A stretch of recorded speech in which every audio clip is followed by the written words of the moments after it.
let's let's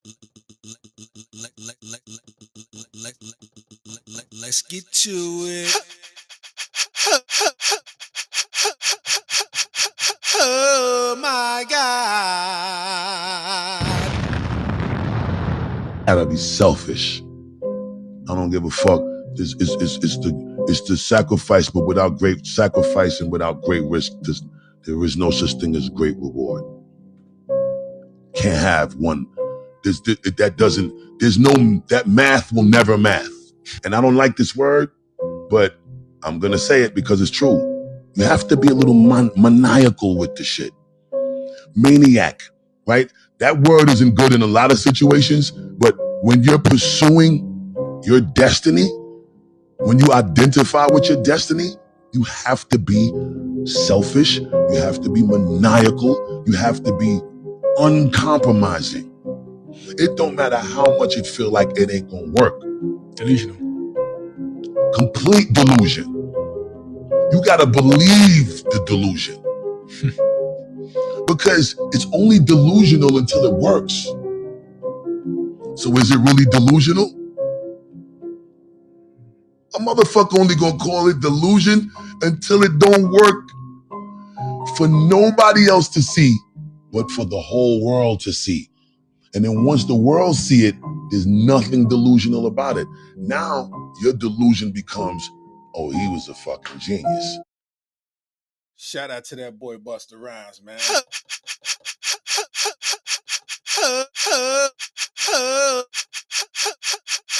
Oh my God. Yeah. What they talking about? Yeah. This is Areola Rollercoaster Podcast, episode 31. I appreciate everybody coming in, joining with us right now. You know how we do, though. Hey. Episode 31, Areola Rollercoaster. We about to have some fun. Young Steezy, you know I'm Darlene's son.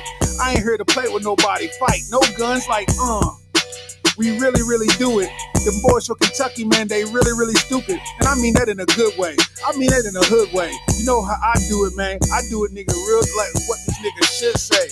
What they talking about. PD Smooth on the beat, yeah, we walking out. I'm ready to get this whole shit started. Young Steezy, you know we here for the party, like, hell yeah.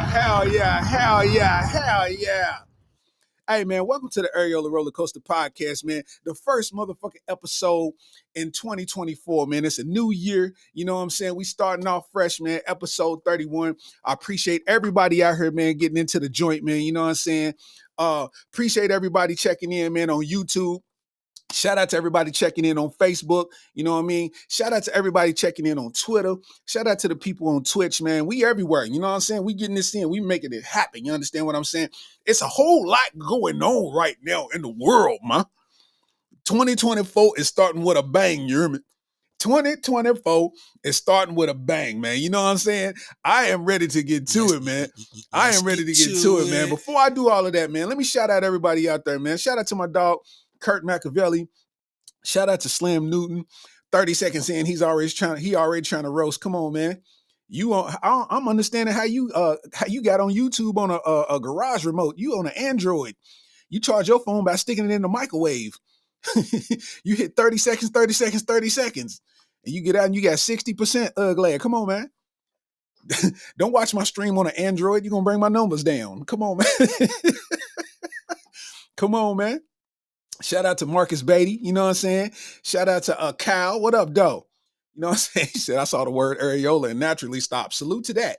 You know what I'm saying? That's what that is out here, man. Oh my God. You know, we gonna have some fun tonight, man. You know, like I said, it's a whole lot going on. So I'm gonna let everybody fill in before I really get into it. You know what I'm saying? But I'm gonna start on some other stuff because we know that Katt Williams is gonna control the narrative the whole entire night, man. You know what I'm saying? It's so much to cover when it comes to that, especially with me being in the comedy game. Everybody's gonna want to know what my take is, and I'm gonna give you my take. You know what I mean? But I just don't want to, blow the load. I'm gonna make that on the second half of the show, the back end half of the show. So I'm gonna just cover stuff that's just happening right now. You know what I'm saying? Just a whole lot of weird stuff that's happening right now. You know what I mean? So with that said, no further ado. Let's get to it. I want to I want to look at this story. I want to start out with this story. This story is wild, my boy. This story is, I mean, bruh, you talking wild. This story is wild, my boy. They got a story about an Atlanta radio host that says he found his long lost sister after she swiped right on his Tinder. Oh my God. He found his long lost sister after she swiped right on his Tinder, man.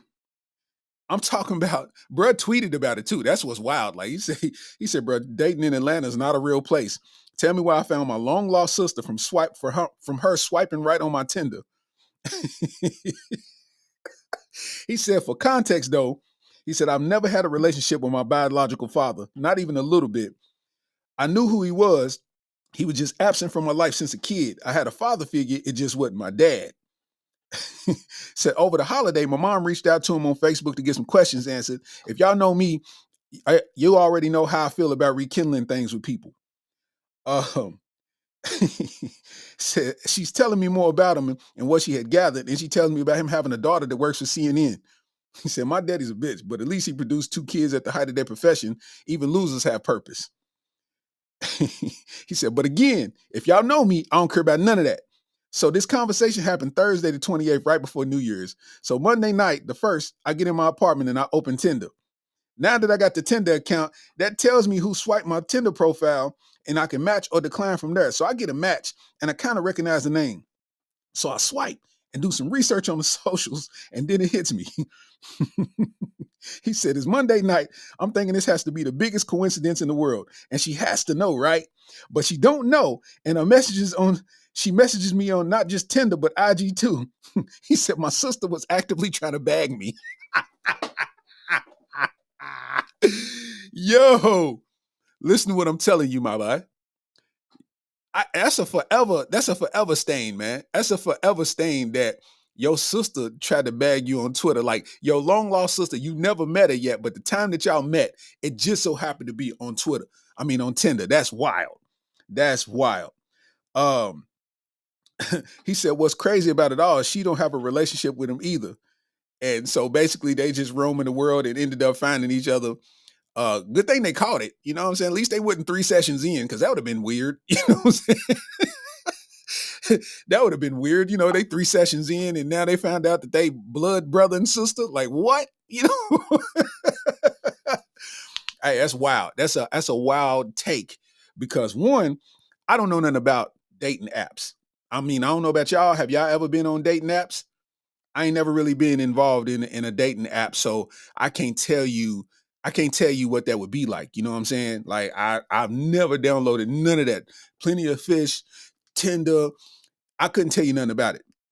I've been used for catfish though. My pictures have been used for catfish activities, and I didn't know until people was hitting me up with screenshots of messages being sent to them, and I forgot the name that they was using. It was like Daniel or something like that, but they was using my pictures as they profile pictures in the pictures that they were sending to women, trying to act like, whoever they was, but it was my picture.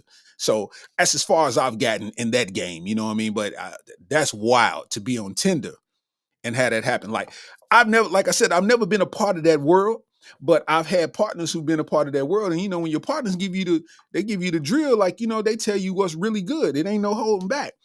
And I was trying to not look so shocked, because that would have like made me look uncool, you know what I'm saying? But I was like really shocked, because he's like, bruh, like I legit can find a match and get some work that same day. And I'm like, what? I'm like legit, you getting busy, like you having sex that day. Like he's like, yeah, like we choose somewhere to meet up after we match and have a conversation, and a couple hours later it's action.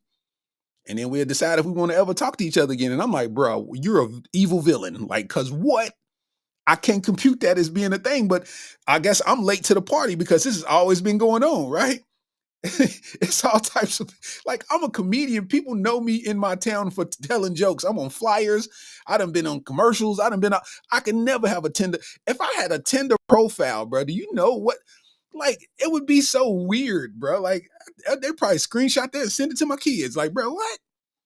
But bro went on Tinder, man, and his sister, his long lost sister, swiped right on him, man, and hit him up on Instagram. She was really trying to get bro and them guts. Oh my Oh, God. that's nasty times, man. That is nasty times right there, man. I'm glad bro found that out. You know what I'm saying? Before it was too late. You know what I'm saying? I don't know about y'all, but that's wild. You know. In other news, Let's get to it. um, I seen this video about a woman. You know, women be trying to seek validation sometimes, and I'm not saying this in a bad way. I'm not bashing or nothing like that. But women be seeking validation, and sometimes they go to the internet, right? Because they need somebody to agree with them because they feel right. So if they get a couple people agreeing with them, then they'll feel more like what they said was correct. So in this particular instance, right? Um, this chick, she said that she said that she's in a relationship, but her and her dude are getting into it because if she goes to the bar with her friends, she still accepts drinks from other men. And he's telling her that ain't cool, but she's like, she doesn't see the issue with it. So I mean, I need y'all opinion on that, because that's wild. I mean, that's a wild thought process, you know what I mean, for you to sit there and be in a relationship, but when you out in public with your girls, a man can walk up and buy you a drink. And she's really like explaining how this is supposed to work. So I'm going to play the audio from it, man. See what y'all think. My boyfriend just asked me when I'm out with my friends if a man offers me a drink, what I do. And I'm like, I'll take the drink. And he was so surprised. He was like, what? And I'm like, well, what did you expect me to say? And he was, I thought you were going to say no. Like, when a man offers you a drink, or if a man offers you a drink, you turn it down. I'm like, no, like, I mean, there are moments where it's appropriate to turn down a drink, right? If a man is like aggressively flirting with you and you know you don't want that, turn it down. If a man walks over to you with a drink or says, I'm gonna get you a drink, I'll be right back, turn it down. I gotta see it be made. But if we are literally at the bar together and you like, what are you drinking or what do you have and I'll get it for you, absolutely.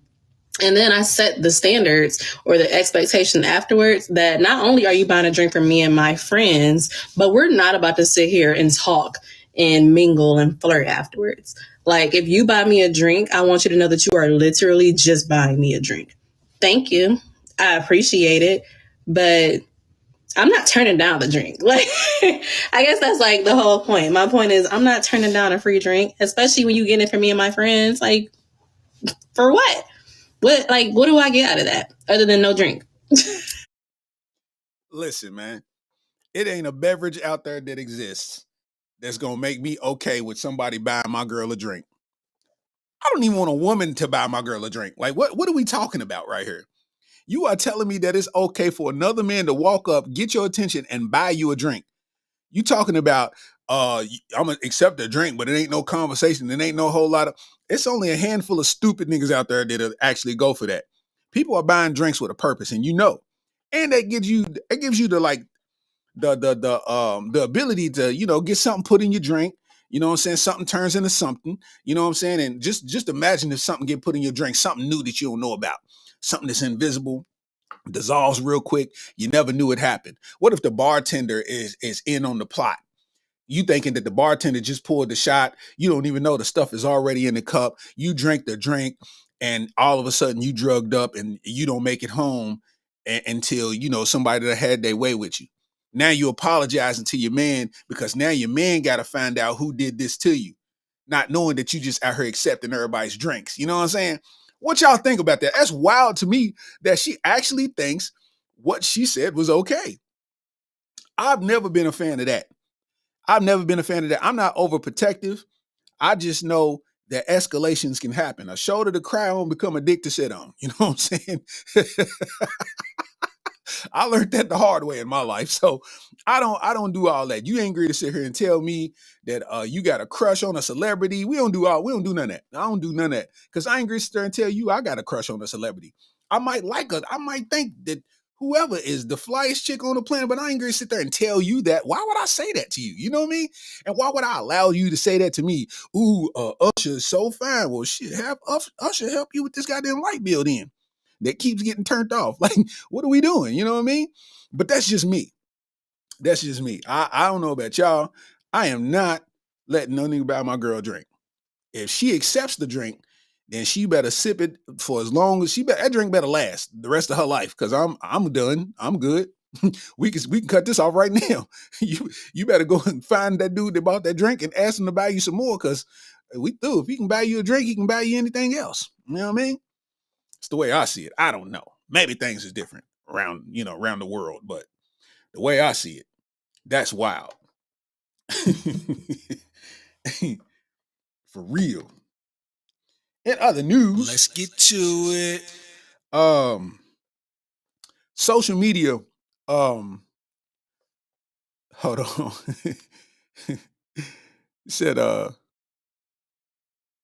said in my T-Pain voice, let me buy you a drink, hell to the nut. Right. I would be mad if one of my friends bought my girl a drink. Like, bro, what you doing? Like, bro. Like, what you look like buying somebody else's girl a drink? Like, that's weird. Kurt Machiavelli said, you take the drink, open yourself up to other conversation, whether you want it or not, if they say the right thing. Facts. It might be harmless conversation that turns into a large conversation that turns into a dance, that turns into a social media handle exchange. Next thing you know, he's liking all your pictures. He's sending little hints, but you ain't responding to him, but he's consistent and his pictures is fire. And then all of a sudden, you know what I mean? The domino effect takes place. And now you putting in PTO. You putting in PTO to try to go and go out to lunch with this man because he done begged you for 6 months to go out to lunch. So your man think you at work, you out here at lunch with a dude that bought you a drink 6 months ago. You know what I'm saying? It's gonna domino into that, man. That's nasty time right there, man. I don't know. Maybe that's just me. That's a no-go. If a man buy you a drink and you accept it, I'm good. I'm passing on you right then and there. And my ability to disconnect is stellar. That's a superpower of mine. I can disconnect from something and sleep like a baby.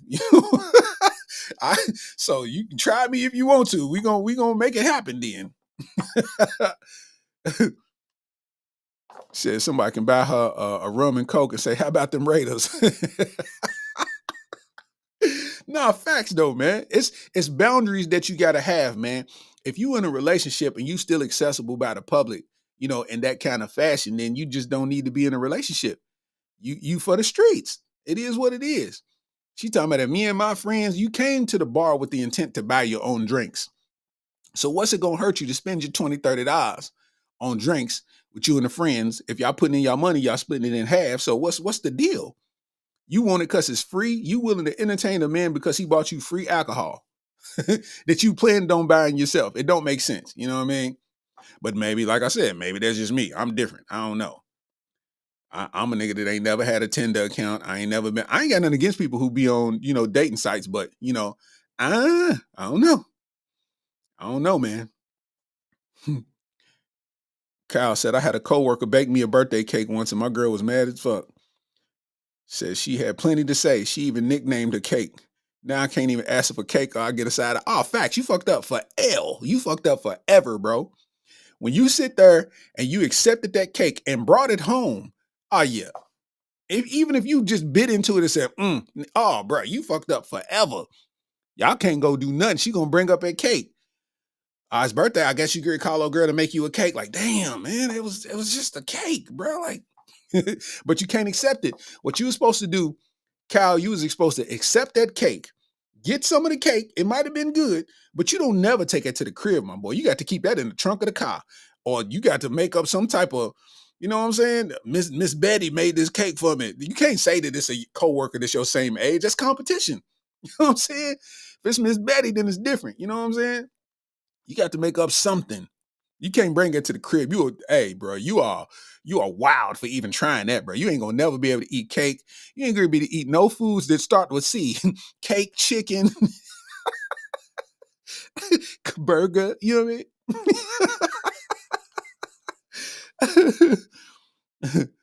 Alicia said, not that she dragged her friends in it. Girl, that drink was for you. Facts.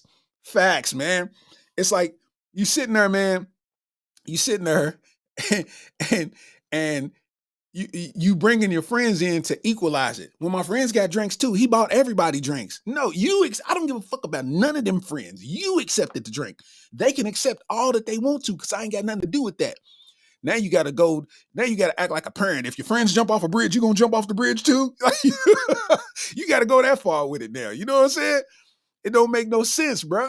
It don't make no sense, man. Like I can't G with that. I can't G with that. Cause what? He said, leave the cake in the break room fridge. Yeah.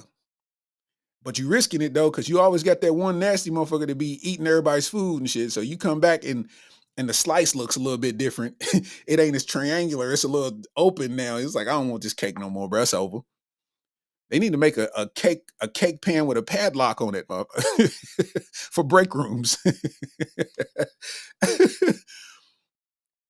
Marcus said, you saying it because you ain't never met Baby D from Plenty of Fish. Nah, facts. She rubbing your shoulder all hard. Like, hold up, fam. Hold up, fam. My dog Goo, man. Happy belated birthday to my dog Goo, man. Yeah, you got hey man, listen, man. You got to blame it on the old lady to be cleaning the floors, man. Like she baked me a cake. I've been saying I wanted a cake. Bro, Kyle, you brought a cake home. How'd you do that, bro? You thought your girl was gonna be okay with that, and hey, bro, I never forget, bro. I was in a relationship, and in this relationship, she thought it would be a great gift. She was following a friend. She was copying her friends. She thought it would be a great gift to get me a picture book, right? Like a photo album. But the photo album was all pictures of her. She went and had a photo shoot. So she snuck off and did this photo shoot without me knowing it's going to be a surprise and all this kind of stuff. And she had my football jersey. I was playing football at the time. So she had my football jersey. And this is like, she wearing boy shorts and underwear. So, her ass is out and, all that kind of stuff. So it's like, these is like overly sexy pictures that nobody's really good to see. But I'm looking at the name on the corner of the pictures, and I look at it and I'm like, that's a dude.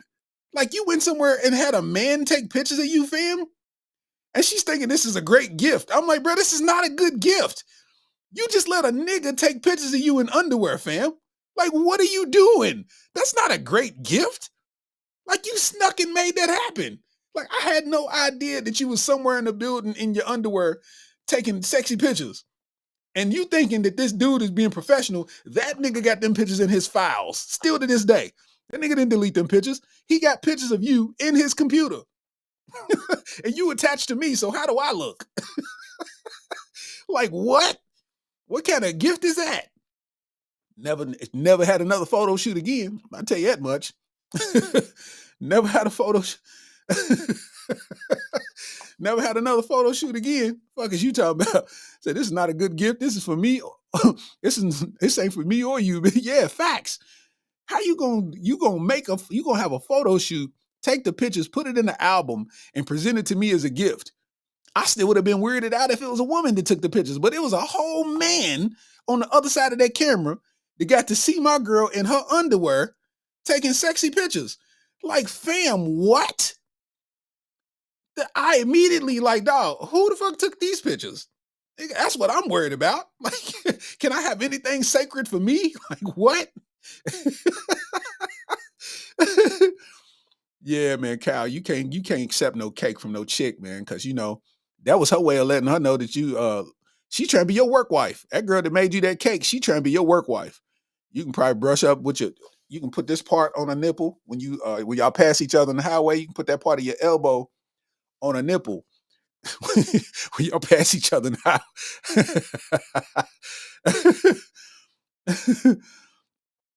Mike Taylor said, I had a girl send me a video of her going down on some other dude like I was going to appreciate it.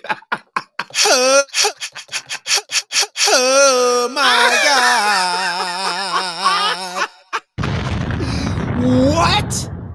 What?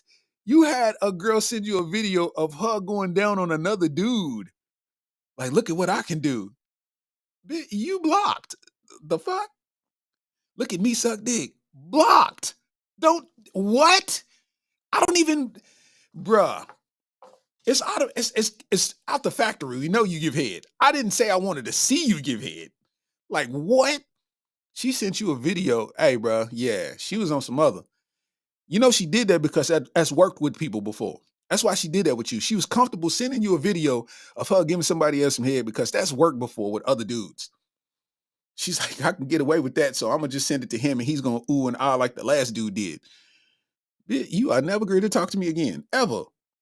You are never like, I know you suck dick, but in my heart, I feel like you're a virgin until I change that. Like,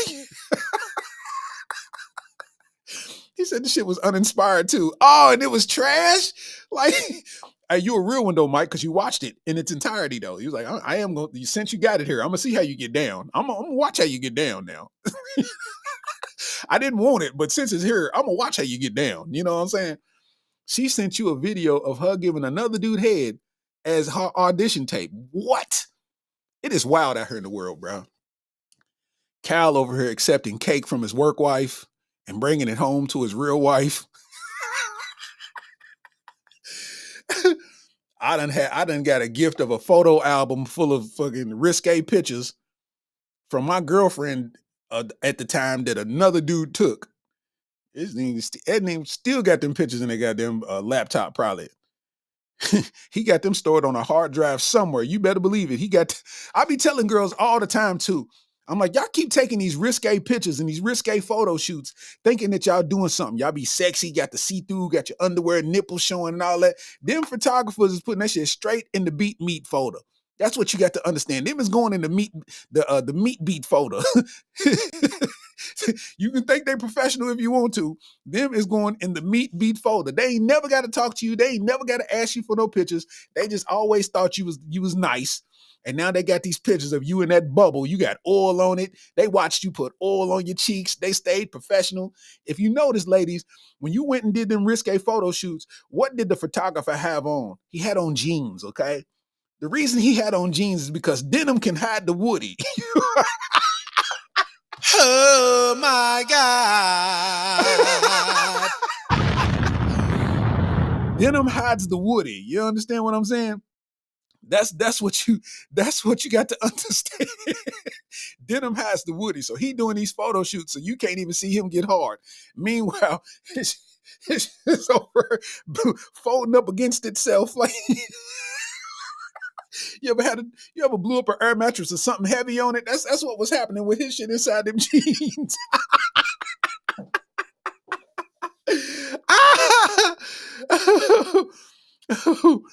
Shout out to my guy Damien, man. He said he got to be up at 4 a.m. man. I appreciate you checking in, man. You know what I'm saying? On the late night tip, man.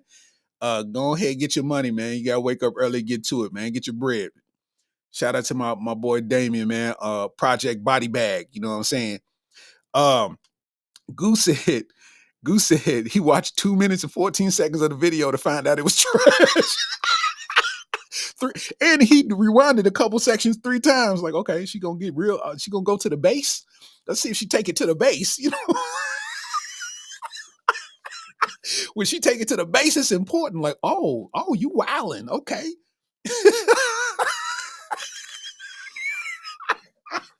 Hey, they take it to the base. You like, wait a minute. They show off if they take it to the base and stick the tongue out too. Like, oh, what are you doing? You want me to move today, huh? Oh. He said, Devin, shout out to Devin, man. Devin Jackson said made a scouting report on the film. Oh, yeah, he took notes and everything. Took notes and everything. She hit the base 3 times in a 2-minute span, you know. She took 3 breaths, you know what I mean?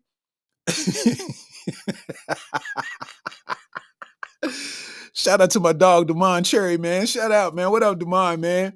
Appreciate you, man. Say congrats on the special, man. I appreciate you, my dog. Hey, man, it was one of them ones, man. It was the best body of work I've done thus far, man. No cap. No cap. You are? Shout out to my guy, Demond Cherry. If y'all go to a comedy show, you see Damon Cherry on the bill, man, pull up. He's certified. He's like that. You know what I'm saying? Facts.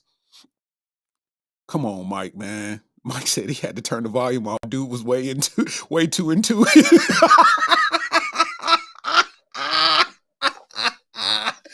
No, man. No, man. Don't tell me that, man. Don't tell me that, man. Don't tell me that, man. He said he had to turn the volume off because dude was way too into it, man. I stopped at the gas station to buy some Reese's peanut butter cups. Ended up buying some beer. Moral of the story, I like titties. Yo, bruh, she sent you a video of her throating another dude, dog. You know what would have sucked though, Mike, man? No pun intended. You know what would have been terrible though? If she sent you that video and she was getting busy, like folding her up, superhead. You know what I'm saying? Superhead versus Mr. Marcus. You know what I'm saying? Like, bro, I'm intimidated now. Like, why would you send this to me? Let me find out like in real time. Don't give me the forewarning that you like this. She sent you a video of her giving mid. She didn't touch the base not once. Then you feel gay because it's like, hold on, wait a minute. I'm literally watching. I'm literally watching. Wait a minute.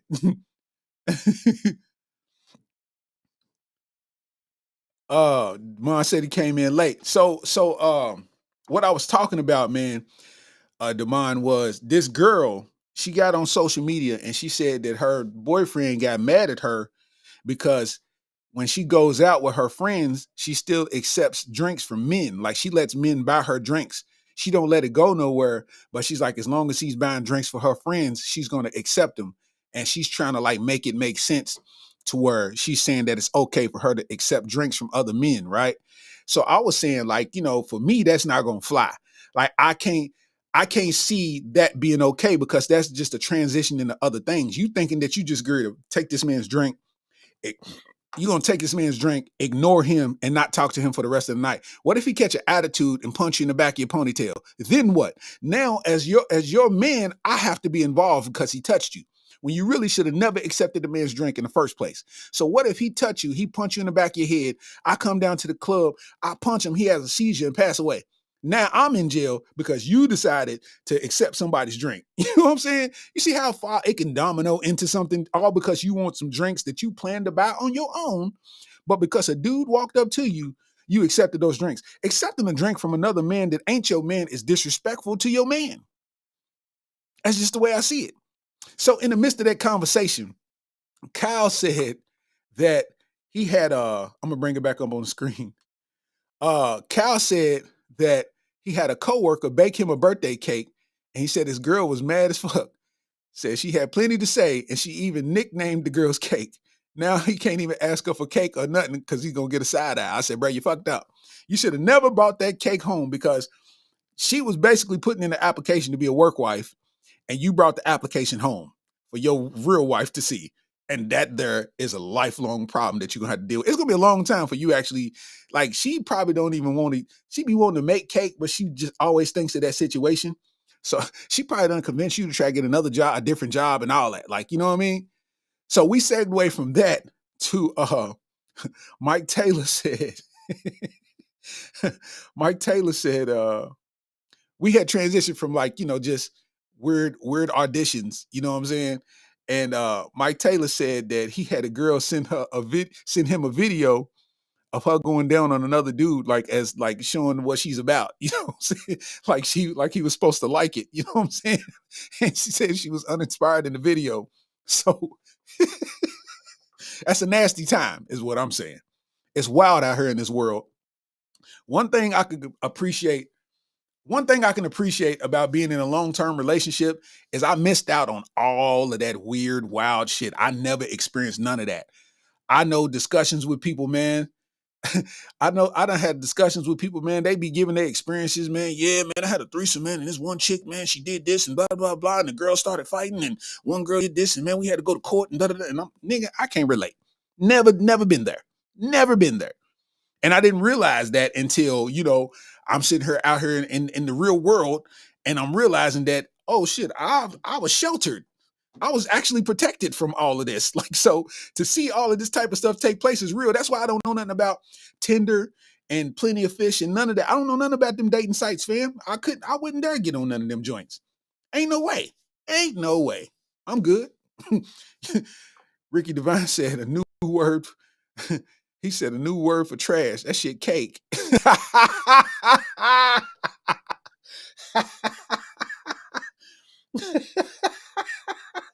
You sitting there watching the game like, nah, man, he ain't even good. That nigga cake.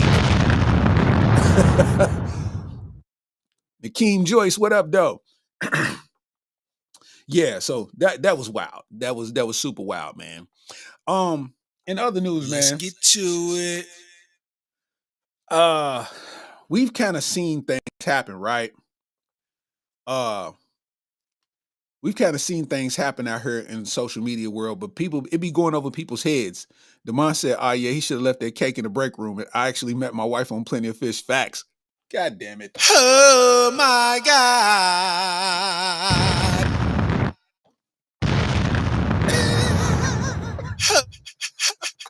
Oh my God.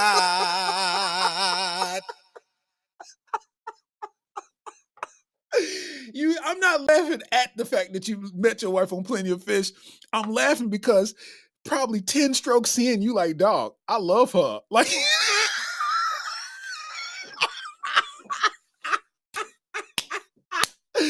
yo, like, bruh, you was 10 strokes in, like, dog, she's the one. What? I am one of the success stories. Oh my God. Yo, that is hilarious, bro. That is hilarious, dog. Oh, man. Nakeem said, fuck what you talking about. You gonna talk about Shannon Sharp or what? Don't get to it, man. I didn't want to make the show. I didn't want to start the show off with that because it's so fruitful of a topic. It's going to consume the rest of the show. So I didn't want to start out with that. I'm about to get into that in a few minutes. I'm about to get into that in a few minutes, man. My boy Demond said, one date and 3 strokes. He knew she was the one. That bro already had the ring. He had he already had the ring. That means, so you know what that tells me though, Demond? You know what that tells me, Cherry, man? Cherry, that tells me, man, that you went raw. You went raw that first date. Because you can't find love like that through a condom, is what I'm telling you. You can't find love like that, you know what I'm saying, through a condom, man. You know what I'm saying? Them first 3 strokes, she was like, hold up.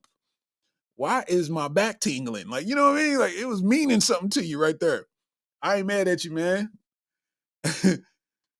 Hey, man. I'm telling you, man, that's hilarious. That is fucking hilarious, man. Salute to you and your wife, man. Salute to you and wifey. I ain't mad at that. So what I was going to say is, we see a lot of stuff on social media.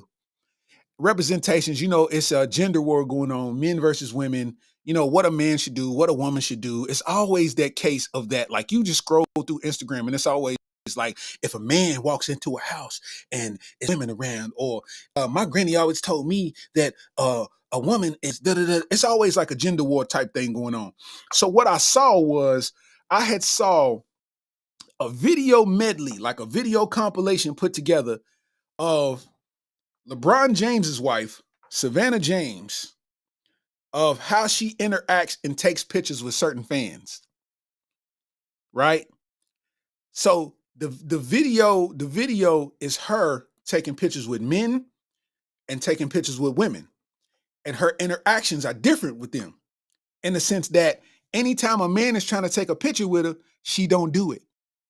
Anytime the women come up trying to get pictures, she poses, they take several pictures, she's ready, she give them a hug and go. But when a man come up and try to take a picture, she don't let no man take a picture with her. And I'm like, bruh, that is honorable as fuck. That is, dog, listen, bro. You gotta high key put Savannah James, dog, top three wives out here, cuz. You got to put a top 3 wives out here, cuz. She doing it right. They PR team is the best. She doing it right. No matter what's going on the inside, we'll never know because they'll never let us know. They that airtight. Every time you see Savannah James, dog, she don't talk. I don't even know what she sound like, bruh. She don't talk. She's at the games. She's at her son's games. Bro, what? She ain't making it about her. She ain't at her with her own lip gloss line out. You know what I mean? Like, bruh. When she take pictures, she don't take pictures with other men. She'll take pictures with all women fans, but she's not taking pictures with other men. That is highly respectable. That is a highly respectable way to respect your husband. Like, it ain't a man that can sit there and say, yeah, I got a picture with Woompty Whoomp and da-da-da-da-da. Bruh, that's fire. Hey, listen, man, hold up, man. Where the round of applause at, man? Where the round of applause at, man? Round of applause, man. Round of applause for Savannah James, dog. Round of applause for Savannah James, man. Damon said LeBron and Savannah met on Plenty of Fish.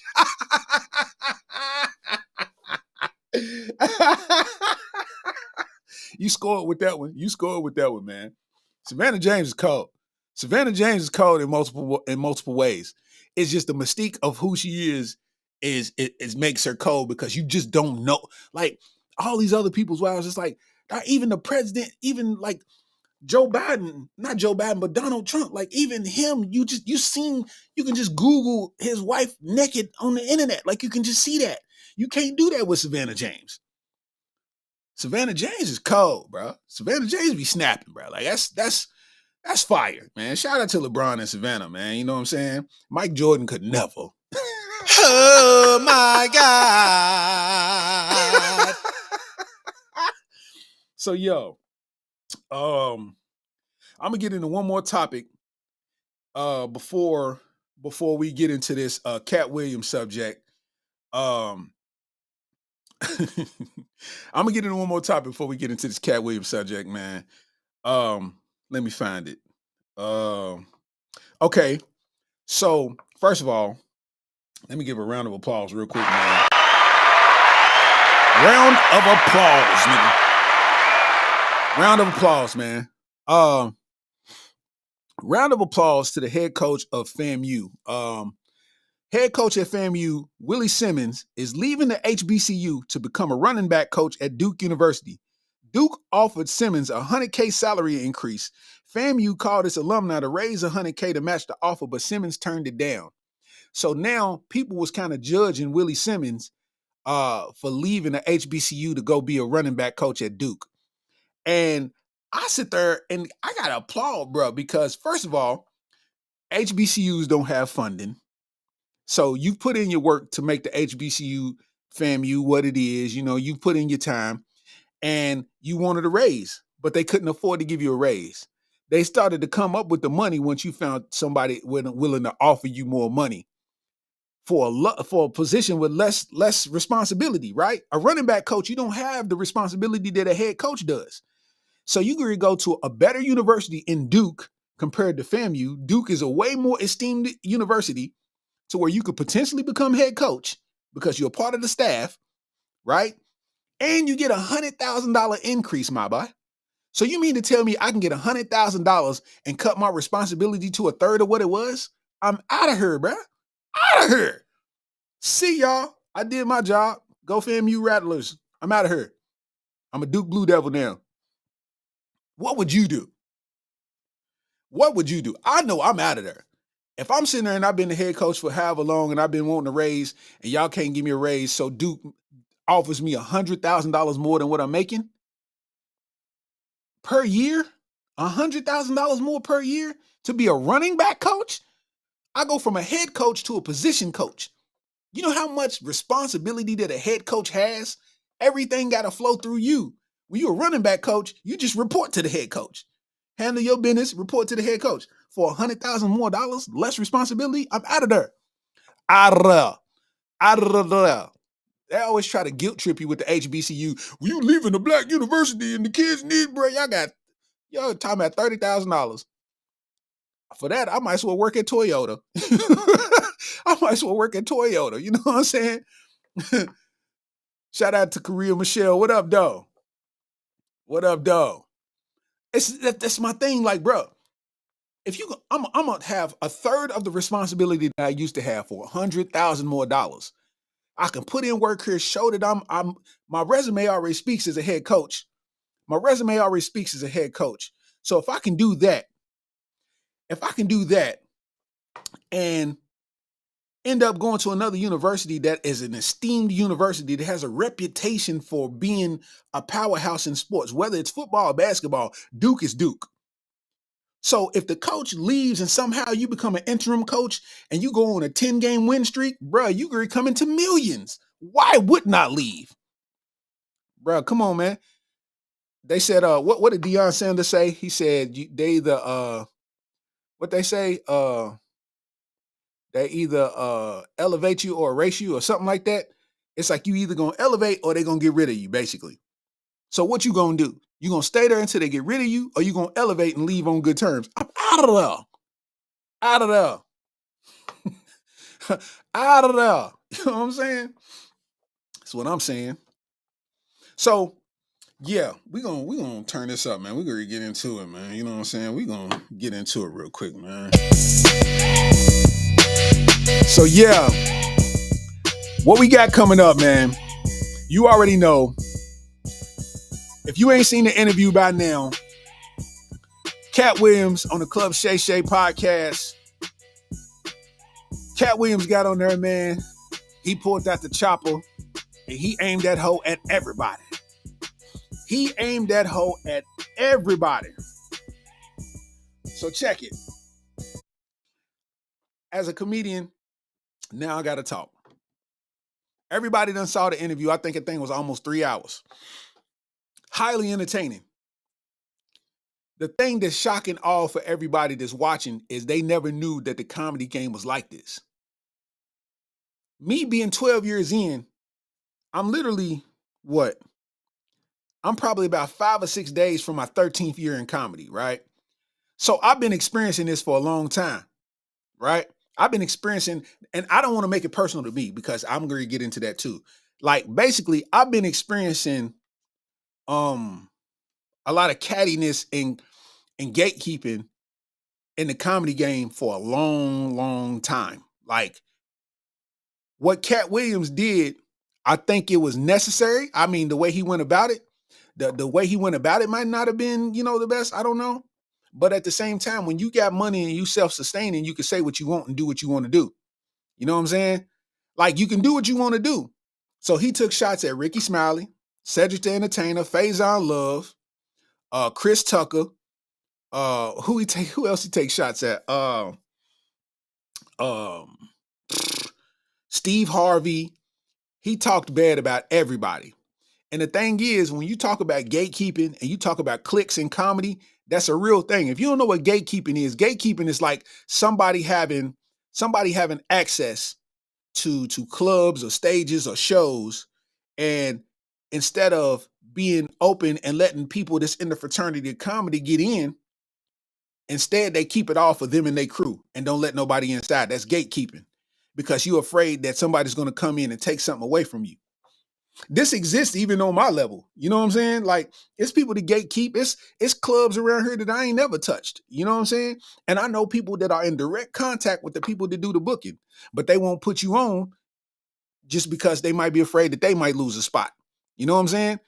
I ain't never afraid of losing a spot. Even if you took the spot, it is what it is. You know what I mean? It's like, that's the game. It's like if you performed at a place, how many times you're going to perform at the same place? Sometimes some people ain't got nothing but that place. So they're gatekeep and try to keep other people from, doing what they do.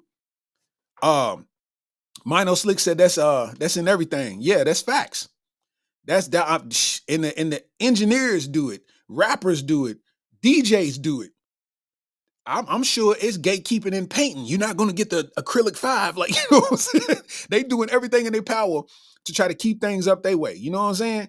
Like, so with the Katt Williams interview, what you witnessed was somebody who don't need the system. That's somebody that don't need the system, bruh. What you do it good enough to where you have your own following independently, where you don't need a system to abide by. See, a lot of these people in the game, you come across opportunities that you may never come across again, but it's at a price. Some people's willing to pay the price, some people's not. I don't know how that works. That's the one fear that I have in excelling in comedy, that knowing that it's devils out there that exist that I haven't experienced yet, right? It's like I've seen popular comedians that be on TV come out of the bathroom wiping their nose. And it's like, oh shit, like I never would have thought, but that's what you do. You know what I'm saying? The funny part about it all, is Katt Williams is speaking out. He can speak out that way because he's put in the work. His body of work speaks for itself. But what ends up happening is all the comedians see it. All the comedian community sees it. And now everybody got to somehow interject themselves into this and make it about them. This is what I'm noticing. My whole, my Instagram, all the comedians is going live. Everybody's having discussions. You having 4 comedians talk at one time, and everybody keeps talking about either they experience with one of the comedians that's in discussion. Niggas is posting pictures of them and Katt Williams with quotes next to it and this, that, and the third. And it's like, why are you making this about you? This ain't about you. This is him getting out whatever it is that he been holding in this whole time. Why are you making it about you? Yeah, because I ain't never like Ricky Smiley in Tuscaloosa. I did a show with Ricky Smiley, and we did 2 shows, and I killed him, and I guess I did so good he didn't want me on the 3rd show. So what? What does that have to do with you today? That has nothing to do with nothing. You seen Katt Williams talking, and you thought this was an open door for you to say something about yourself. Nobody cares, bro. Work harder. You act like Ricky Smiley is the only comedian doing shows that give you an opportunity to get in front of a sold-out audience. Build your own sold-out audience, if it's that deep. Like, what are we talking about? I commend Katt Williams because what he just did, he just basically exiled himself from having relationships with any of those comedians that he mentioned. The wild part about it is he don't need them because it's a different tax bracket. You know what I'm saying? It's a different tax bracket. When you playing with money like that, y'all are in different markets all over the country and world for real, all through the year. So it's going to be rare that y'all even run into each other because it's 52 weeks in a year, 40 weeks out of the 52 weeks, you on the road. You getting money. You ain't worried about nothing they talking about, and they ain't worried about nothing you talking about because y'all both rich. It's not really a discussion. But one thing that's happening is somebody with that much power to speak, he got everybody out here coming out with rebuttal responses. Tiffany Haddish, Ricky Smiley got on a radio show. You know what I'm saying? Ricky Smiley got on his radio show. You know what I'm saying? Michael Blackson, he been tweeting all day. You know what I'm saying? It's like you look at it, everybody's out here trying to respond in a way that debunks what he's talking about. You know what I'm saying? He said that Shannon Sharp said he had 5 million views in 24 hours. Look, it was good. It was good content. It was like, it was fruitful content, bro.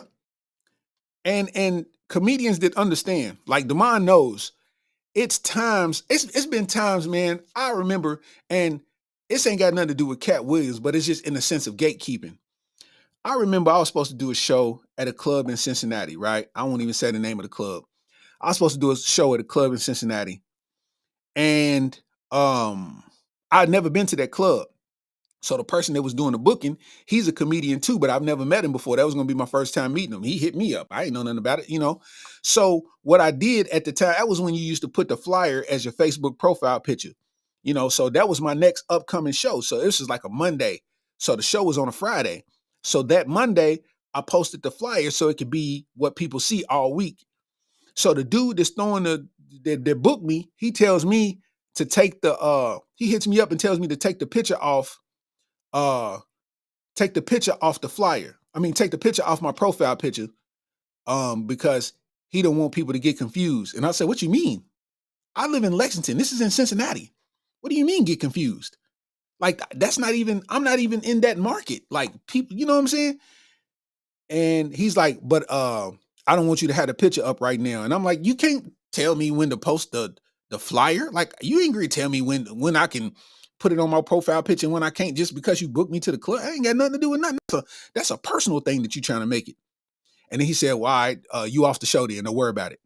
And I didn't do the show. And it's like that personal part that you had going on, whatever it is, you might have had a bad day, whatever it is, your personal own preference ruined a relationship between me and you that never got built. And just think about that on a grand scale, though. You doing a show that you getting paid, you know what I mean? You getting paid $40,000, $50,000.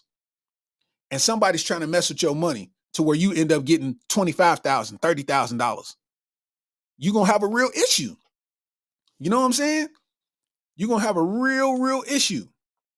You get into these celebrity parties and you start realizing what happens in this world and what it takes to get in this world. Bruh, I don't want no parts. I'll tell you now. I don't want no parts. They talking about what happens at a Diddy party and all this kind of shit. I don't want no parts, my boy. I don't want no parts. People's like, man, you need to protect Katt, man, because you know what's gonna happen. Something gonna happen, man, and da. And it's like, I mean, I don't see that taking place. But it's like, think about how you living when your whole goal at first was just to be a successful artist, a successful comedian, a successful whatever it is that you are. And now you turn it into somebody who has to hide what it is that they do behind closed doors. That's wild. That's a wild play. So him getting on the Shannon Sharp show, the Club Shay Shay, saying what he's saying, how he's saying it with such truth and conviction, because you know when somebody's making up something. People's trying to pick apart the little details.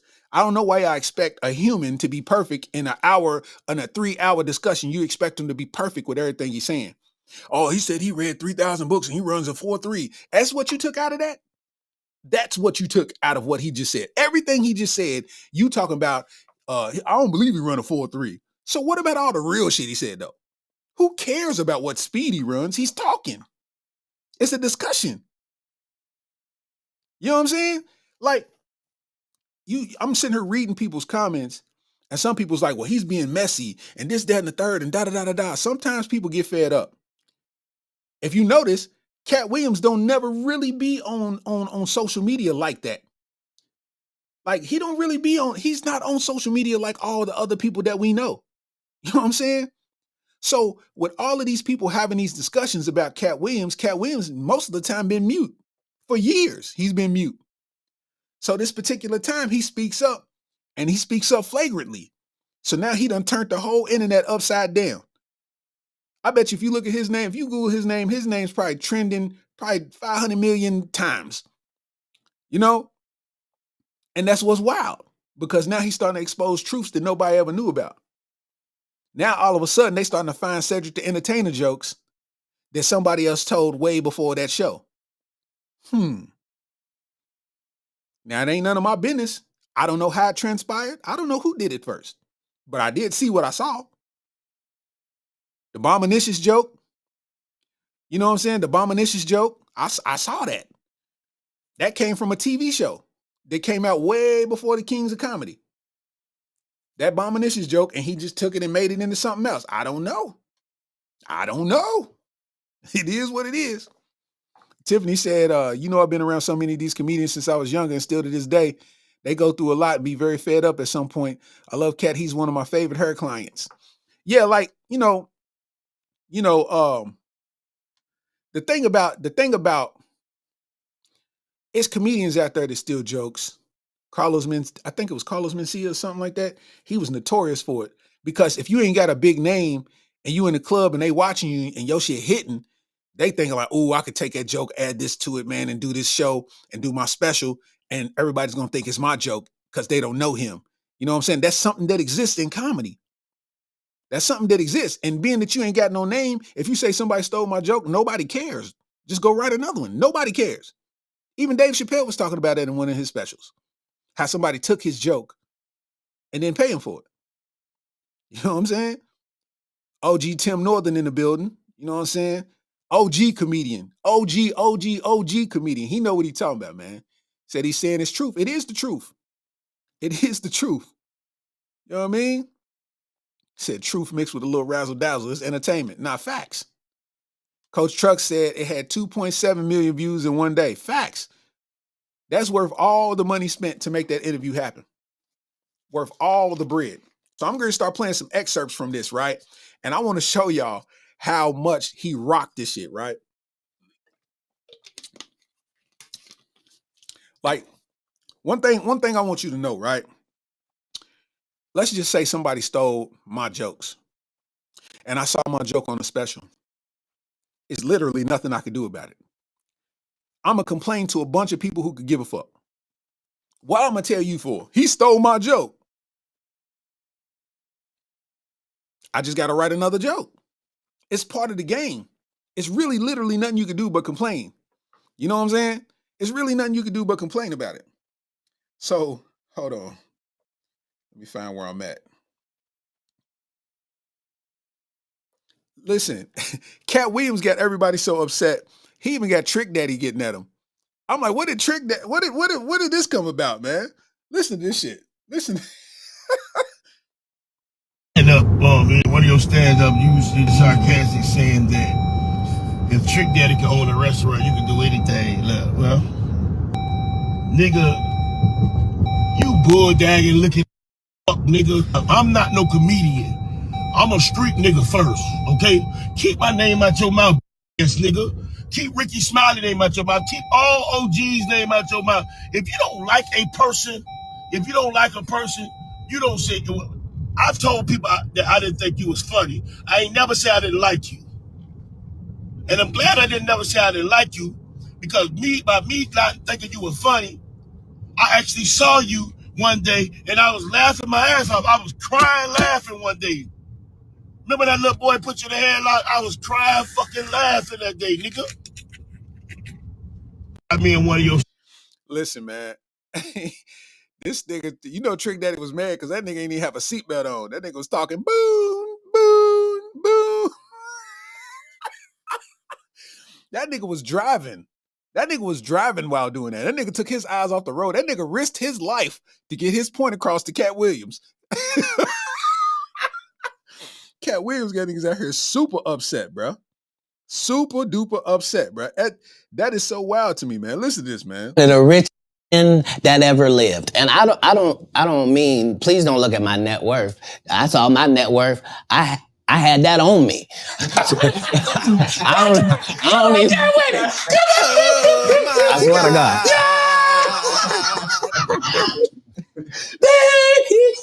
What I'm saying is, like, I'm saying my net worth is less than my last Netflix deal. You understand what I'm telling you? Make it make sense. But I'm fine. Jesus was poor. Jesus ain't had nothing. So why don't we be mad you say I don't have nothing? They had the amenities they had back then, okay? Say it again? We got different amenities now. Not more than gold. Gold. They said, they Googled his net worth. He said, I looked at it, I had that in my pocket. Oh my God, this nigga snapped on niggas, man. That nigga snapped on niggas, man. What's so crazy about it, dog, is he's speaking truths, right?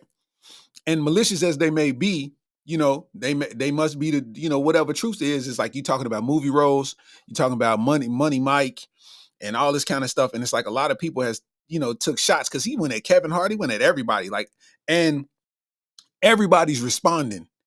Tiffany Haddish responded, Kevin Hart responded, Ricky Smiley responded, Trick Daddy responded out of nowhere, Faison Love responded, Michael Blackson responded. And the thing is he's untouchable by gatekeepers because they can't keep him because he ain't nowhere near the gate. He ain't got to be nowhere near the gate. He's doing arenas on his own. One thing I can commend Katt Williams about is how he takes women on the road with him every time he go on a tour. Majority of his people that open is women. He always puts women in a position to win because women don't never really get on these tours like that. Especially women that are funny but don't have a name like that. You know what I'm saying? Like, that's what's gangster about Katt Williams. A lot of things that I saw people were speaking in defense of Katt Williams, and this is just comedians. And they're like, yeah, man, I was at blah, blah, blah club, and I was performing, opening for Katt Williams. I was doing, I did a 5-minute set. Like, I did a 5-minute set, and I got off the stage, and he was backstage and told me how good of a job I did. And he said he just handed me a wad of money. He said, I counted it, and it was $750. And he went out there and did his show, and that was that. Right? And I'm like, that's things that you don't really hear about. You know what I'm saying? That's things that you don't really hear about. People was telling these stories like, man, he done paid them, you know what I mean? They do a show, and one dude said he did a show and he was bummed out because Katt Williams wasn't there yet. So he thought that Katt Williams didn't get to see his set. So he was kind of bummed out, like, dang, man, I wanted him to see me get busy because he tore it up. He said when he got backstage, Katt Williams was right there talking about he did a wonderful job. Gave him a 5, wad of money. He said it was like $2,000. But this is the stories that they don't tell you, though. You know what I'm saying? Because that don't happen in all the comedians that's right here in this chat right now will tell you that don't happen. You open up for a headliner, a lot of these niggas be acting like snobs, bro. A lot of them. It's a lot of cool ones, too. Don't get it twisted. But a lot of them be acting like snobs, bro. I keep my conversation to a minimum. I ain't trying to be one of them people, oh, man, so yeah, take me on the road with you, man, and yeah, do that. Not never. Not never. Not never. Appreciate the opportunity to rock with you, my boy. That's it. That's it. That's it. I fucks with Gary Owen heavy. You know why? Because he's the first comedian that got me on stage on a premiere show at my home club. I fucks with Gary Owen heavy. I don't even know if he knows that to this day. Like, I don't even know. Gary Owen, his opener had a family emergency and had to leave. And the club called me and asked me if I could do the show.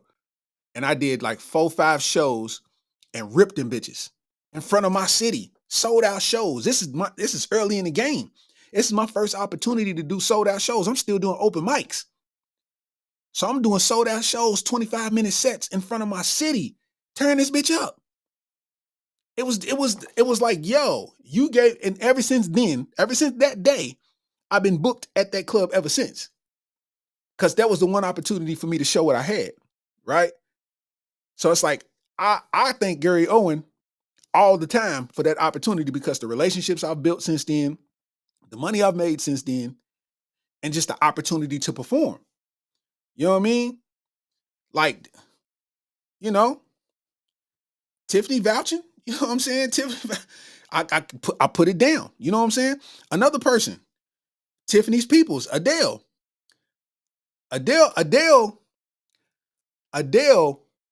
gave me the first opportunity to do a show on the road. And the stuff that I learned on those opportunities, I still use today. Like Adele took me to Oakland. I performed at Tommy T's in Oakland. I had just performed at the Lyric Theater at the Life's Journey Fest show, did my set, ripped it, sold out. I ripped it. So I'm like, I'm gonna do the same exact set that I did at the Lyric in Oakland. But I'm a rookie in the game. I'm not knowing about reading the room, you know, where you at, talk about your surroundings, da-da-da-da-da. I'm still doing these jokes that worked in Lexington. So my very first show that I did at Tommy T's in Oakland, I didn't do well. I got little laughs, but it wasn't like I didn't do nothing. I was supposed to do a 15-minute set. I probably did 8 minutes because it was just not going well. And I got off stage. But it was another show, you know, it was a 2-show night. So it's like after that, I was like, oh, let me write. So I'm just sitting there in the room. I'm sitting there in the green room preparing for the next show. I'm like, I need to do this joke, that joke. So now I'm kind of getting technical. So I go back out there and I do my thing and it worked and it went well. And I was like, okay, cool. And I learned the lesson like, oh, you got to read the room where you at. You got to find this out where you at. You know what I'm saying? On top of that, I can't remember the dude that was hosting at night. He's a radio personality in Oakland. But he told me, he's like, man, when you get on stage, the first thing you need to do is take that mic stand and sit it behind you. That shows command, like you ready to take on what's in front of you. You know what I'm saying? That shows that you know what you're doing. That shows professionalism. And I'm like, word. Bro, that was 2012. I've been doing it ever since then. That was 2012. I started telling jokes in 2011. You see what I'm saying? That was 2012. I take that mic. That's the first thing I do. Get that mic off there, take that mic stand, sit it behind me. And then I walk towards the audience. I'm commanding the crowd. You know, these opportunities that I got from Adele, Gary Owen and them, bro, that's what shaped me into, you know what I mean, who I am today. You know what I mean? So it's like those stories don't get told. Like you'll see Adele, you'll see Gary Owen, and you just don't know the lives that they changed just by their gestures. Like they didn't have to do that at all. But that's what ended up happening. You know what I'm saying? Carlos Miller, man, Carlos still don't know to this day. Carlos, my dog, we talk all the time. Carlos still don't know to this day that bro saved my ass. He has no clue of this. He saved my ass, bro. No, I don't think I've ever told nobody this story. I'm sitting there and my divorce is happening. And I'm basically, it's a two-person income with the house, but now it's all on me. So now I'm adjusting to paying this extra money and I'm trying to figure it out. So, I'm a couple months in and all of a sudden I don't have enough for the mortgage. And I'm just like, yo, I'm not going to make enough working where I'm working because I'm just now getting back into the workforce off of being a full-time comedian. So I don't have enough money for the mortgage. And I'm like, I got to figure out where to get this money. Next thing you know, Carlos hit me up. Yo, I'm going to be in Cleveland. You trying to rock in Cleveland? Hell yeah, I'm trying to rock in Cleveland. Okay, bet. This is the date. This is the time. We doing this many shows. Bet. I go to Cleveland. We tear that whole down for the whole weekend. We do shows the whole weekend. I drive to Cleveland. I didn't even fly. I drove straight to Cleveland. What's that, like 6-7 hours or something? I drove there, bro. Got that money. I deposited at the bank in Cleveland because it was gone before I even got to the crib because I had to pay my bills. I didn't even know how I was going to pay the bills, but bro came through for me. Like, I was trying to not seem super thankful for it, but I'm like, bruh, you saved my ass because I did not know how I was going to pay the rest of this mortgage, bro. But this is the stories that motherfuckers don't tell you. It's like, this is how things be working, bro. You know? So I wrap all of that around to say, like, Katt Williams is discussing truths in the midst of doing so many great things for people to get unheard of. You know what I'm saying? So everybody's shocked. Everybody's shocked that he ripped it like that. You know what I'm saying? It's like everybody's shocked that he ripped everybody up like that. But it's like, who's to say that he's lying? Who's to say that? He spoke with such poise, and it's like, it ain't really for me to fact check and trust that that's real or not. It's like I don't care. Like he said, Cedric the Entertainer stole his joke, and then they put both of their sets side by side, and Cedric was doing the same fucking joke. What do we say to that? I don't know. It is what it is. You know what I'm saying? I don't know.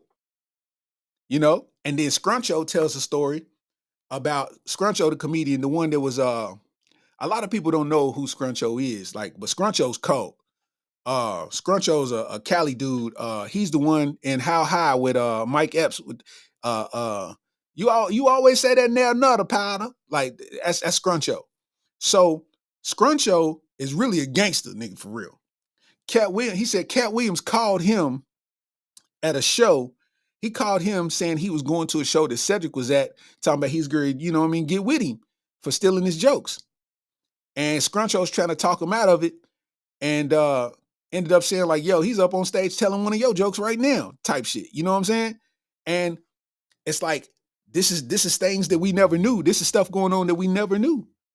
We've always heard these stories. He's telling a story about how Steve Harvey didn't want Bernie Mac. Like he was trying to hate on Bernie Mac. He was telling the story about how he was supposed to be one of the kings of comedy. You know what I'm saying? And it's like, yo, this is stuff that we never knew. It was hella interesting. It was hella fruitful. It was hella juicy. He talked about Ludacris. Now, I mean, the Ludacris story sounded crazy to me. You know what I mean? I give you that. The Ludacris story sounded crazy to me, but it ain't for me to believe. But what made me start believing that though, what made me start believing it was the fact that Ludacris came out with a diss song the next day. I said, oh, no, you did that shit. You did that shit. Listen to this shit, man. Heart is always on my mind, like Snoop's cannabis shredder. I'm always on my grind. They throwing shade cause niggas could never take my shine. I bring my watch collection on my jet. Let me take my time. Like fine wine, I'm aging like Benjamin. Top 5, I'm worth mentioning. Bring me rappers, I'm lynching them. See the pendulum swing, Jesus with diamond thorns. Ludacris, swaddled in Gucci linens when I was born. Never been Illuminati. Only Illuminati, and I only left with bitches when coming from any party. Now I'm married with kids, the evolution of life. Never been a clout chaser, never say shit for likes. R.I.P. John Singleton. You never have to flex when you earn every one of your Fast and Furious checks. Afro with the sideburns. Yeah, that's my signature. Addictions on the rise. Comedians check your temperature. You did that shit.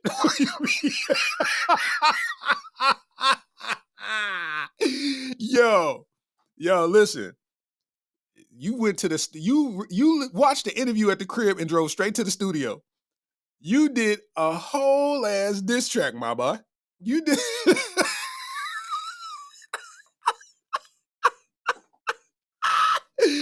Yo, bro. Yo. When he said all the Hollywood packages, everybody get a funny face, light-skinned wife, and then they put all the pictures up of everybody with funny face, light-skinned wives. I said, yo, come on, man. Everybody's faces was funny built. Like, come on, man. Ludacris had a whole diss track, dog. My boy Millionaire Hoy in the building. What up, though? Casey Yankowski said, when am I coming to OKC? Hey, man, that's the thing. If I could get in contact with a club, you know what I'm saying? If I can get in contact with a club manager, then this is where we get into the talk of gatekeeping, right? So it's like, if I could get in contact with a club manager in OKC, because I know it's a bunch of clubs in Oklahoma City. And if I can get, like, let's just say, I don't know these people in these clubs. I've never been to Oklahoma City, right? So I'm gonna need to know somebody that knows a person that does the booking at OKC for them to co-sign me in order to get me in that room, because they don't know me. They ain't never saw me. But once they get wind of me and I can send them my kit, my press kit, show them my work, show them what I'm doing, show them what I'm capable of, show them my resume, then it starts to speak its own volumes, right? So that's what got to take place in order to get me in markets like that, because they don't know that I exist and I don't know that they exist. You know what I mean? It's just one of them type of things. I can't just email them like, yo, I'm from Kentucky and I'm funny. I need somebody there to co-sign me in order to get me in that room, man. That's how it works. And when it comes into the gatekeeping, a lot of those guys don't want to do that because they fear that it'll take something away from them. Not knowing it's like, bruh, I met you, I'm gonna bring you to Kentucky. Like, that's duh. You know what I mean? That's how it's supposed to work. Millionaire said, when Luda said Illuminati, he dropped out of my top 100 MCs list.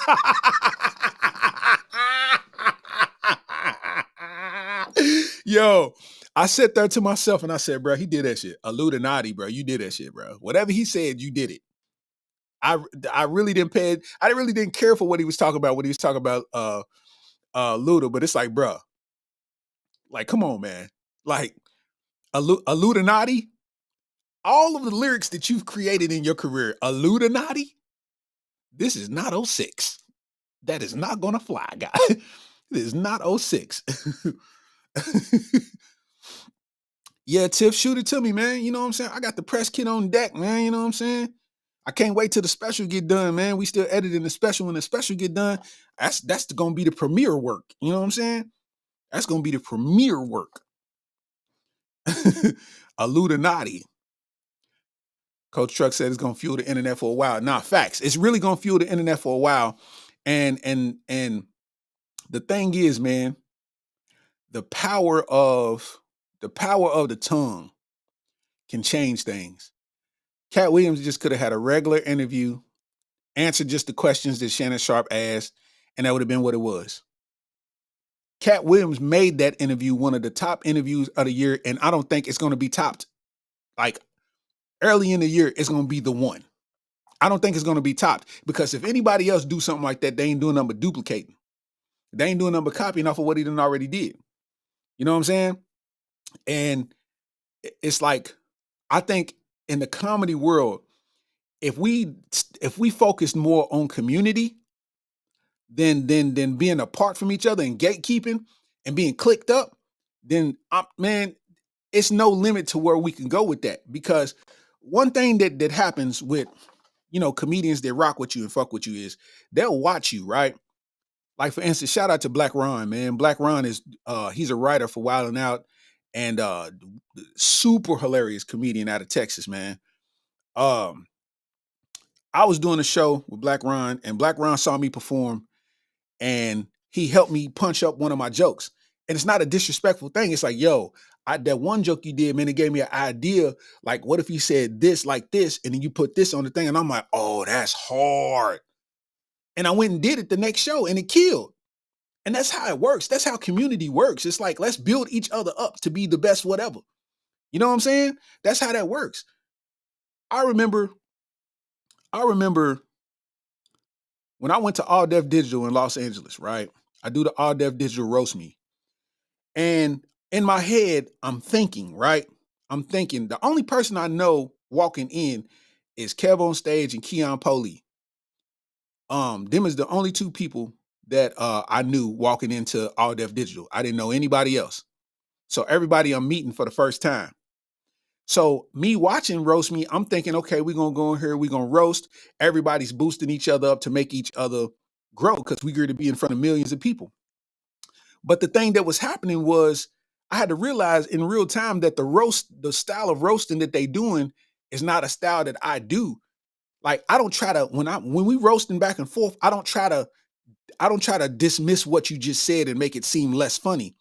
I'm going to just take it or laugh and then keep it moving. It's like I'm telling jokes and they're like, nah, that ain't, nah, it's not. Like, it's you minimizing people. And I'm like, why are y'all doing that?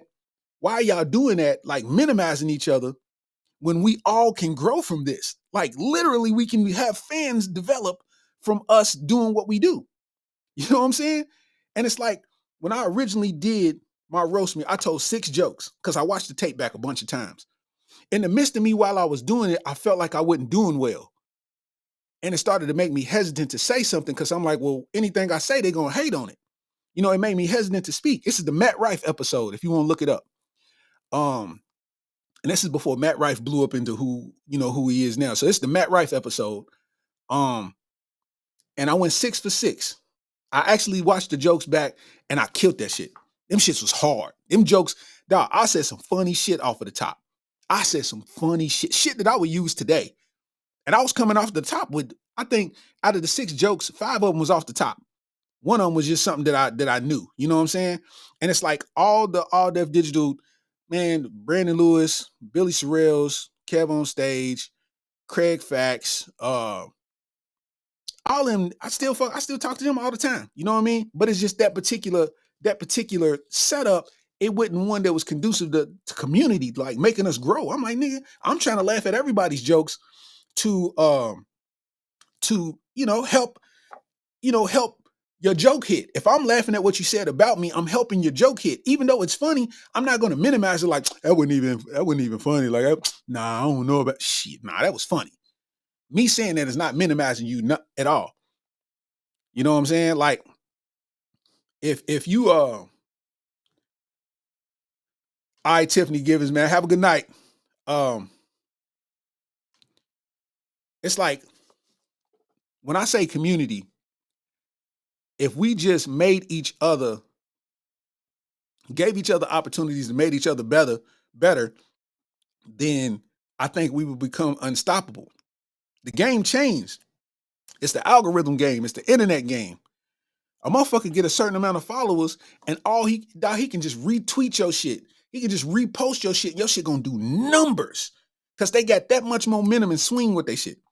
Kev on stage shared one of my posts. Bro, I got 1,000 followers in a day. Like, that's the type of, you know what I mean? That's community. He didn't have to do that. Share that. I'm telling that man, text me. Hey, send me that video, the one video about Woonty Woon. I bet. Sent it to him. He posted. Shout out to Larry Stars, man. This video right here is hilarious. I'm watching my motherfucking follows just go crazy. And I'm like, yo, Community. It don't hurt you to repost somebody if you got a little bit momentum or they can develop a fan base. Let me tell you something. When I did my special, when I did my comedy special, Goo McIntyre performed. He hosted. LaRonda Clay performed. And then Eric Kimbrough performed. Eric's out of Louisville. Goo and LaRonda out of the same city as me. So everybody knows us three, but they don't know Eric. I wanted Eric to come because one, they see LaRonda, but they don't know if LaRonda, they got in the back of their head, they don't know if she's as funny as everybody say she is. So she performs and she kills. Goo kills. Eric gets on the stage and dismantles everything because they've never seen him before. So Eric, he dismantled it. But that's the purpose. Community. Me giving my stage, people's coming to see me for the special. They don't even know Eric's there, but now they know who Eric is. Everybody kept saying, man, I did not know they was that funny. Man, who's that one dude from Louisville, man? Who's that? Man, dog, he's comedy. My uncle texted me the next day. Man, I am still laughing at him, man. Man, I'm still, this is community, bro. This is what it's about. I be seeing Eric post something and then they'll see somebody from Lexington in the comments. I'm like, dog, that's what it's about. We need to grow. We need each other to grow. So if I can get an opportunity to put my mans in position, I'm not going to take it as if that's going to take something away from me that's going to help him. You know what I'm saying? Millionaire said, the ADD roast me was mad haterish, especially that R&B dude with the waves. It was a little haterish. You know what I mean? But everybody like the energy off camera was, you know what I mean? It was different. It's just their style of roasting. You know what I'm saying? I'm used to everybody laughing at everybody. You know what I'm saying? Like, I'm just used to everybody laughing at everybody. So to be in an environment where you're trying to like minimize and not make people seem as funny, I'm like, that's not productive because everybody's trying to win. Why would we come to look like we not funny? Like, I came here from Kentucky, bro. That's a 5.5 hour flight across the country. I came from Kentucky. I didn't come here to seem unfunny. I came here to do me and grow. You know what I mean? And I mean, I could say that, I mean, that roast me, it's like, it's a good resume. You know what I mean? I gained friends from it that I still communicate with to this day. You know what I'm saying? It's like, Craig is one of the best to do it. We talk, man, you know what I mean? We talk every blue moon, man, just chopping it up. You know what I mean? That's the homie. Billy Sorrells, that's the homie. Kev on stage, that's the homie. Brandon Lewis, that's the homie. Like, that's what we do. You know what I mean? It's about community. It's about building each other up, helping each other win. And I say all of that to say, like, that's kind of what Katt Williams does with no recognition for it. He builds community. Like, he's saying, if I get 100,000, I'm dropping 10,000 in the same city I got the 100,000 from. He's like, that's my way of tithing.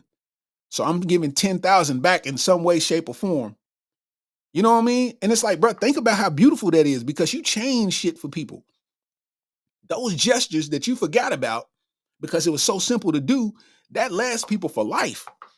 Like people be lasting on that for life. Like, bruh, Eric Kimbrough opened up for Katt Williams at the Yum Center. Dog, that's a benchmark in his career, fam.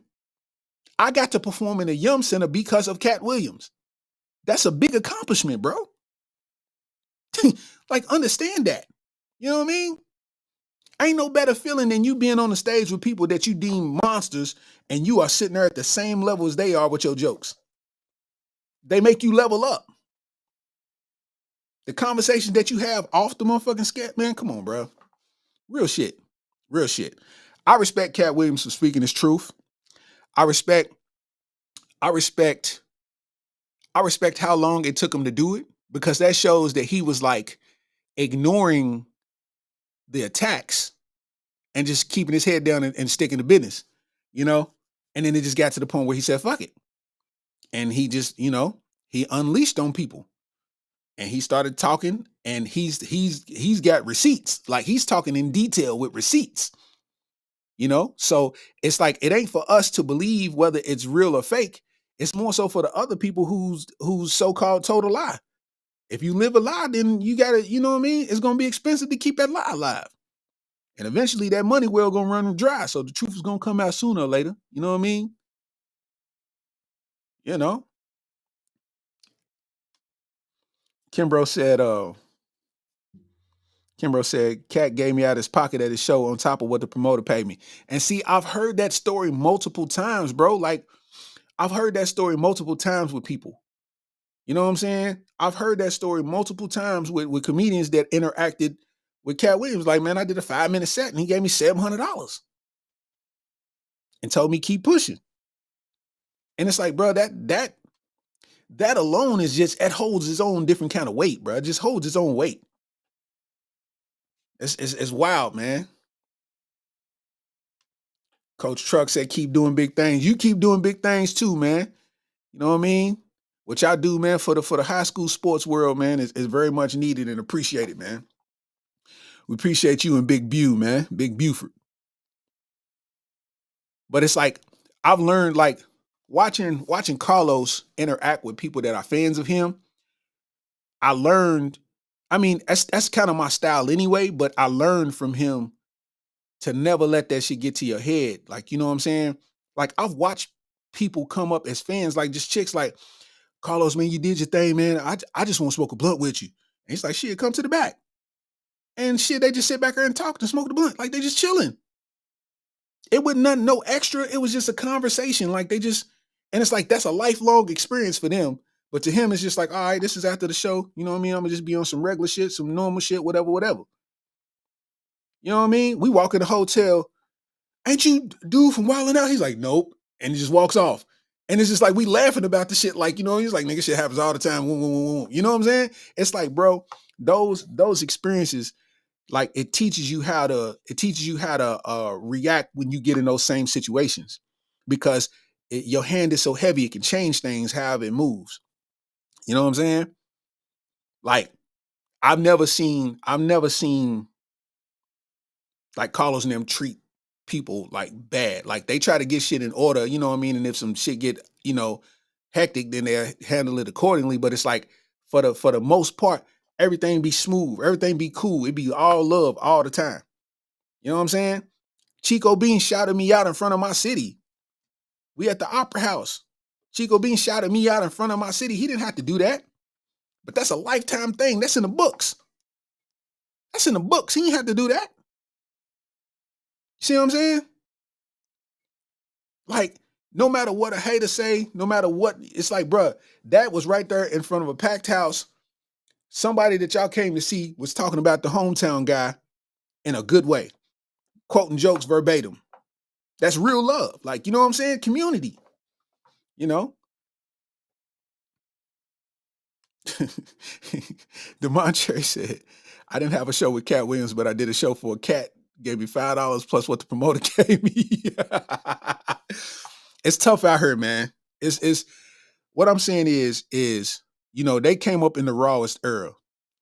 And a lot of things that go on in the industry we know nothing about, because you dealing with the big boys. You talking lawyers, you talking assistants, you talking security, you talking management, you talking agents, you talking a whole different level besides a Facebook inbox like, yo, can you do this show?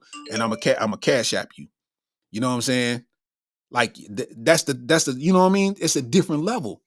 So what happens now, I can relate to this in a sense of, once the Real is Rare special drops, you'll see how this is similar for me.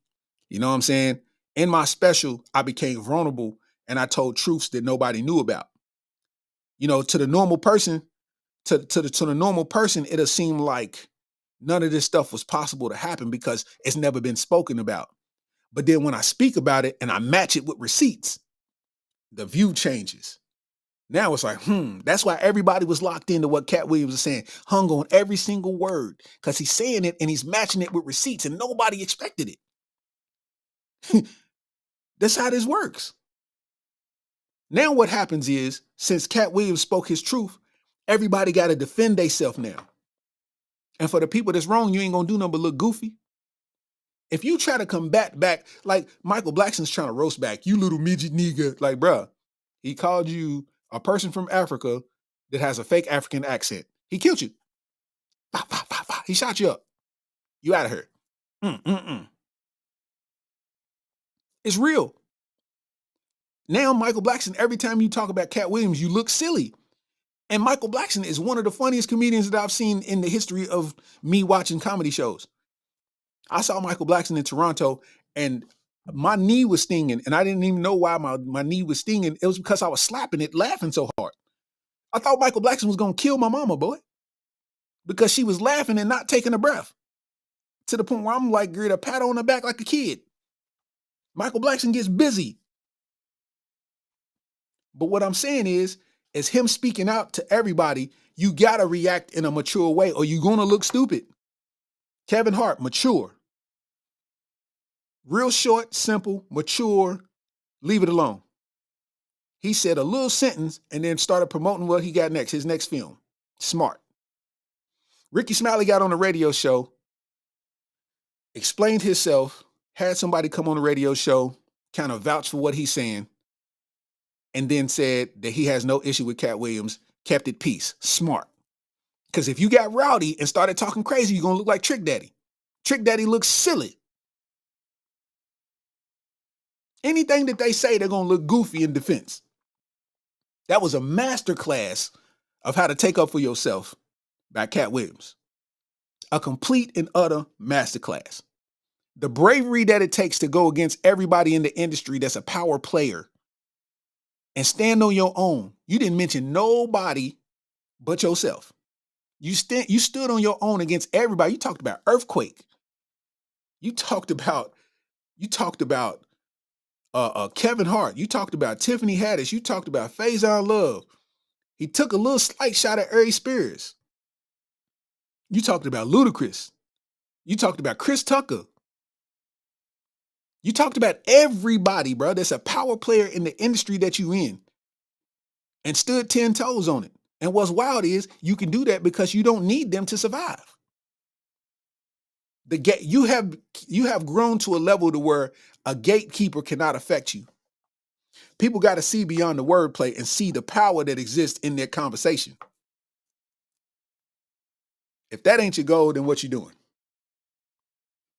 And on that note, we're going to end it like that, man. You know what I'm saying? So, episode 31 of the Areola Rollercoaster podcast. I need to find a name for this. Oh, yeah. I already got the name. Katt Williams.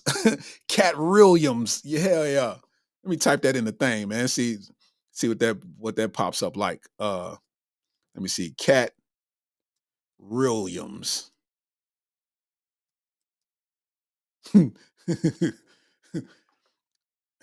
Katt Williams.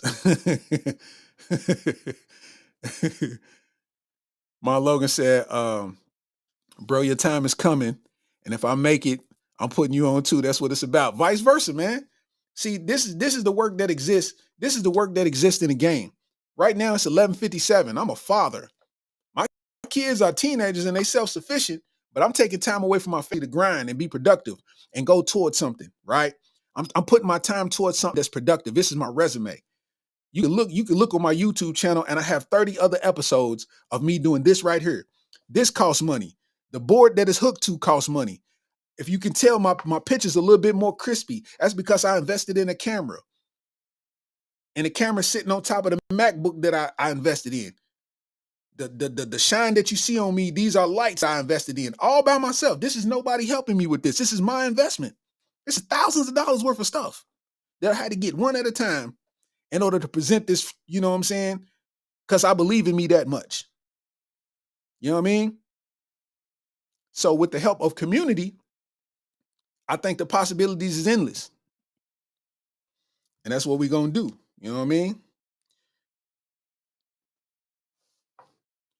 Like, shout out to Katt Williams, man. Shout out to everybody that was even mentioned in the joint. Like, shout out to everybody that just grinding, trying to make it.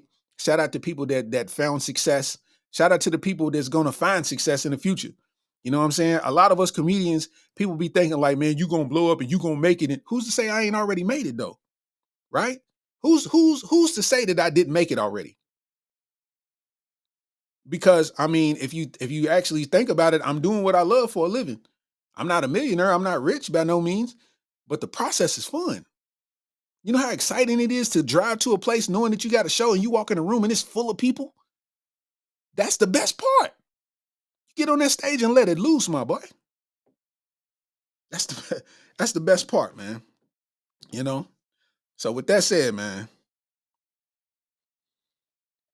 let me find my jam, man. Let me find my jam. I ain't played it in a minute, man. My outro. Shout out to PD Smooth, man. You know what I mean? PD Smooth with the beats. Like a Yeah. You are now tuned into episode 31 of the Areola Rollercoaster podcast. We naming this one Katt Williams. Katt Williams. I appreciate each and every one of y'all coming in these comments, chopping it up with me, man. Shout out to my boy Millionaire Hoy. I'm going to have you make me a workout, my boy.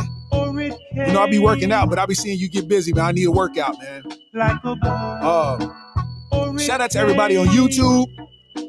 Shout out to everybody on Facebook. Shout out to everybody on my comedian Larry Starks page on Facebook. I know you're like, who is this guy with this beard? I'm him. Shout out to everybody on Twitch. Shout out to everybody on Twitter. Shout out to every person that fucked with me all last year, man. 2023 was a beautiful year for me. When it comes to shows, my mentals, financially, physically, it's a beautiful year, man. I think if 2024 is equal or above, man, I've done my job, man. Salute to everybody, man. This is episode 31 of the Areola Rollercoaster podcast, man. And I'll catch y'all for episode 32. We out. Oh my God.